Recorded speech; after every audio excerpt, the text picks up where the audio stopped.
நாங்கள் பேத்திகளே பேரம்பூடுகளே எங்கள் பொண்ணுக்கு நாங்கள் இது பொங்கல் சீர் தரோம்.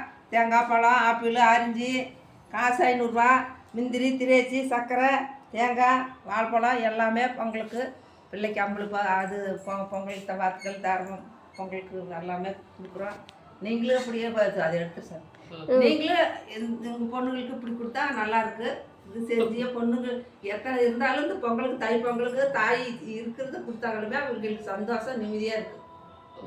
ஃப்ரெண்ட்ஸ் பார்த்தீங்கன்னா அம்மா பார்த்தீங்கன்னா இன்னைக்கு பொங்கல் நாளில் அம்மா வந்து கரும்பு வாங்கிட்டு வந்து அங்கே வச்சுட்டாங்க. அது கரும்பு வீடியோ எடுக்க முடியல, அதை நான் அப்புறமா வீடியோ எடுத்து காமிச்சுக்கிறேன். அப்புறமா அரிசி வந்து பார்த்தீங்கன்னா அரிசி வந்து அரிசி வந்து ஊறிட்டு இருக்குதுங்க. டைம் ஆயிடுச்சுன்ட்டு பாசிப்பருப்பு வறுத்து தண்ணியில் போட்டுட்டேன். அப்புறம் மற்றபடி வந்து அம்மா சீர் வந்து பொங்கல் இது பழங்கள் எல்லாம் வச்சு எனக்கு சீர் கொடுக்குறாங்க. நான் அம்மா காலில் இருந்து ஆசீர்வாதம் வாங்கிட்டு நான் வாங்கிக்கிறேன்.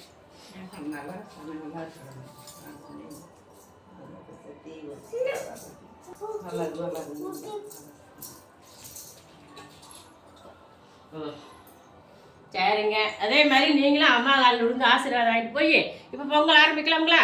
சரி வாங்க போய் பொங்கல் ஆரம்பிக்கலாம். கோடி கோடியாக செஞ்சாலுமே அது நமது தாய் வந்து அதுக்கு தகுந்தது ஒரு 5 காசு சீர் செஞ்சாலும் பொண்ணுங்களுக்கு நிம்மதி சந்தோஷமா இருக்குங்க.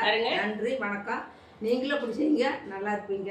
ஏதாவது பொங்கல் வாழ்த்து சொல்லிடுங்க. பொங்கல் வாழ்த்துக்கள் நான் மறந்துட்டுங்க. இந்த சரிங்க பொங்கல் வாழ்த்துக்கள் எல்லாமே ஈத்து பேத்து மருமக்கள் எல்லாருமே பொங்கல் வச்சு நல்லா சந்தோஷமா கொண்டாடுங்க. பொங்கல் வாழ்த்துக்கள். அப்படியே இப்படி ஒரு கவர் பண்ணிடுமா, நான் போய் பொங்கல் வைக்கலாம். வாங்க போய் பொங்கல் வைக்கலாம். எல்லாம் ரெடியாக இருக்குது.